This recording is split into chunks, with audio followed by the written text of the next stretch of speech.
അപ്പോൾ ഞാനിന്ന് ഈ പ്ലാസ്റ്റിക് കുപ്പി വെച്ചിട്ട് ഒരു ക്രിസ്മസ് ക്യാൻഡിൽ ഗിഫ്റ്റ് ബോക്സ് ആണ് ഉണ്ടാക്കാൻ പോണത്. പേര് ഞാനിട്ടതാണ്, അതാണ് ഇത്തിരി വലുതായി പോയത്. ഒന്നുമില്ലാന്ന് ഒരു മെഴുകുതിരി ഉണ്ടാക്കിയെടുത്താലോ.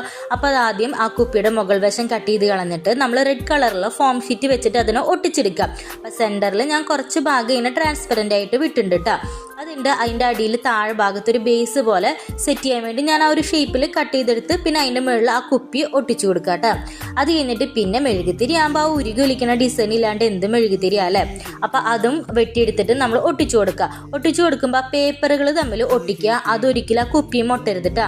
നമുക്കിതിനെ അടപ്പ് പോലെ സെറ്റ് ചെയ്യാനുള്ളതാണ്. ഗിഫ്റ്റ് ബോക്സ് അല്ലേ, അപ്പോൾ തുറക്കാനും അടയ്ക്കാനും പറ്റണ്ടേ. എന്നിട്ട് നമ്മൾ കാർഡ്ബോർഡിലൊക്കെ ഒട്ടിച്ച് നമ്മൾ റൗണ്ടൊക്കെ കട്ട് ചെയ്തെടുത്ത് കഴിഞ്ഞാൽ നമ്മുടെ അടപ്പും സെറ്റായി.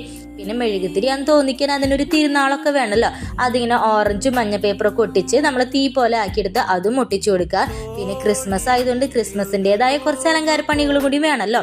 അതും കൂടി കഴിഞ്ഞാൽ നമ്മുടെ Christmas candle gift box ready ആയിട്ടാ. ഇത് ഞാനിട്ട പേരാന്ന് പറഞ്ഞില്ലേ, പക്ഷെ സംഭവം എന്തായാലും എനിക്ക് ഇഷ്ടപ്പെട്ടിട്ട് നല്ല രസമുണ്ട് കാണാൻ. ചുമ്മാ ഇരിക്കണ കാണാനും ഭംഗിയില്ലേ. പിന്നെ എനിക്കൊരു ഡൗട്ട് തോന്നി തന്നെ, മെഴുകുതിരിക്ക് ഇച്ചിരി വണ്ണം കൂടിപ്പോയെന്നാണ്. സാരില്ല, വണ്ണം കൂടിയോണ്ട് എന്താ, കുറച്ചധികം ഗിഫ്റ്റുകൾ നമുക്ക് ഇട്ടുകൊടുക്കാമല്ലോ. ഇനിയിപ്പോൾ ഗിഫ്റ്റ് ഒന്നും ഇട്ട് കൊടുക്കാൻ പറ്റിയില്ലെങ്കിൽ തന്നെ എന്ത് ചെയ്യാന്നറിയോ, ചുമ്മാ അതിൻ്റെ ഉള്ളിൽ എന്തെങ്കിലും ലൈറ്റൊക്കെ വെച്ചിട്ട് വെറുതെ മേശപ്പുറത്ത് വെച്ചാലും കാണാൻ നല്ല ഭംഗിയാട്ടാ. അപ്പം ഇഷ്ടപ്പെട്ടാൽ ലൈക്ക് ചെയ്യാനും സബ്സ്ക്രൈബ് ചെയ്യാനും സപ്പോർട്ട് ചെയ്യാനും മറക്കണ്ട. അപ്പം നാളെ വരാട്ടാ.